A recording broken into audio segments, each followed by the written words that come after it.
ஒரு அழகான கிராமத்தில் முருகன் மற்றும் மீனா என்ற தம்பதிகள் அமைதியாக வாழ்ந்து வந்தனர். ஒரு நாள் முருகன் சந்தையிலிருந்து ஒரு கோழியை வாங்கி மகிழ்ச்சியாக வீட்டிற்கு வந்தான். இது நமக்கு தினமும் முட்டை தரும் என்று அவன் உற்சாகமாக சொன்னான்.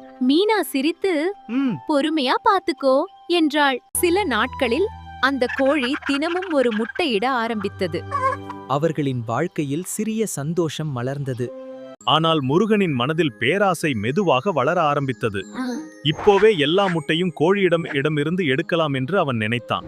மீனா அவனை தடுத்து அவசரப்படாதே என்று கேட்டாள். ஆனால் முருகன் அவள் வார்த்தையை கேட்கவில்லை.